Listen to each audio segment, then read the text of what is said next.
Isa lang ang hiling ng taong bayan. Iharap ninyo si Saldico sa investigasyon nyo dyan sa Kamara at sa Blue Ribbon Committee.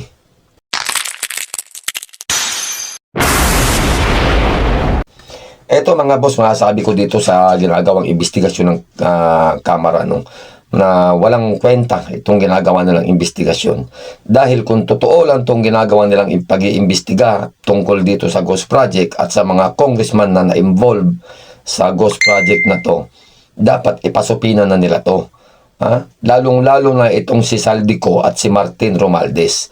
Dahil isa sila sa pinangalanan ni Curly Discaya sa Blue Ribbon Committee. Pero ang problema nga lang dito sa Kamara, di ba kung iisipin natin, marami ang sumusuporta sa kay Martin Romualdez at sa kay Saldico.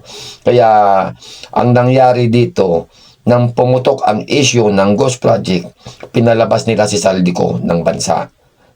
Pinapunta nila doon sa Amerika. Bakit nila pinayagan na magpunta si Saldico sa Amerika na habang umuusad pa ang investigasyon tungkol dito sa Ghost Project na to? At alam naman nila na na-involve si Saldico sa mga project na to. So bakit pinayagan ng Kamara? Di ba? So ibig sabihin yan, pinuproteksyonan ng ibang congressman itong si Saldico at si Martin Romualdez. Tingnan nyo nga, nasaan na sila ngayon? Nasaan si Martin Romualdez ngayon? Nasaan si Saldico? Nasa Amerika. Bakit nila pinayagang umalis? Di ba? Kung walang proteksyon na nangyayari sa ibang mga congressman. Tulad na lang dito sa ginagawa nilang investigasyon ngayon. Pilit nilang inililihis ang issue. Pilit nilang itinutulak ang issue dito sa mga Duterte.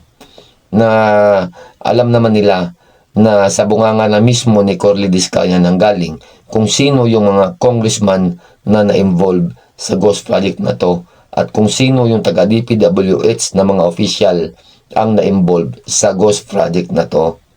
No? Kasi kung totoong pag-iimbestiga yung ginagawa ng Kamara, ipasupina na nila si